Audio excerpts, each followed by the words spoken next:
আচ্ছা, তো আরেকটা কথা বললেন আপনি যে আপনার ওয়াইফ লবি, তো তাদের তো দেখলাম আমার বাড়ি ঘর সুন্দর আছে। কিসের বাড়ি ঘর সুন্দর আছে? এক একটা রুম কুরকার খোয়ার বানিয়ে থয়ে দিছে, পুরো বাড়ি বানাইছে নিজে, মিস্ত্রি নাই। আবার আপনি কইতাছেন টাকা কোন কাম করার উৎস কি? কোথায় থেকে টাকা পাইছে? কিছুই ছিল না। এই উৎসটা আপনি জিজ্ঞেস করেন যে তুমি এই লাখ লাখ টাকা পাইছো, ওইখানে জমি কিনছো, এই টাকা কোথায় পাইছো? কোন জায়গা থেকে এই টাকা আসছে? আমি তো কষ্ট করেছিলাম। পরে কি কইছে? টাকা কোন থেকে আইছে? মানে কষ্ট করেছে। কি কষ্ট করছে?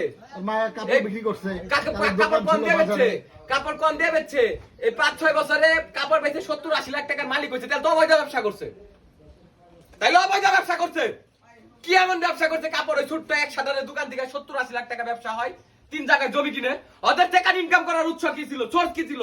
কোন জায়গায় বিনিয়োগ আছে? ধরেন না, দেখেন জাতা দিয়া কথা বলে আমার শব্দ স্বভাবরা আমার উপর চাপিয়ে দেয়। আমি স্বীকার করতেছি আমি অপরাধী। এই যে আপনি যে প্রশ্নটা দিয়ে শুরু করছেন, এটা হয় জীবনে রমজান মাস? বেড়াতে গেছি এক জায়গায়, ঘর ভর্তি লোক ওইখানে, মা বাচ্চা দুইটা, তার হচ্ছে ভাগ্নি আপনার অনার্স করতেছে, তারপরে আপনার 4টা পর্যন্ত সেহরি খাইছি, 4টা পর্যন্ত জাগনা ছিলাম, সবাই গল্প করছি। আসলে এগুলা প্রশ্ন আপনারা করেন। ও শুনেন, আমি বলি ওর অপরাধ ঢাকার জন্য, ও জানে ভিকটিম অপরাধী।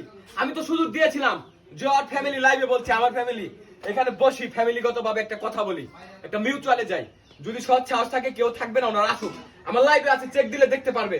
কেন তারা এই কদিন আসলো না? এখান থেকে যেদিন যাই, এই এলাকা ভর্তি লোকজনের সামনে বলছিল আমার মেয়েও কোনো ভিডিও বানাবে না, তুমি বানাবে না। তার মেয়ে যায় তো দিনে 3টা 4টা করে প্রত্যেকটা পেজে ভিডিও ছাড়ছে। ওয়াই? তার মেয়ে নাকি ভিডিও ছাড়বে না, পাবলিশ করবে না।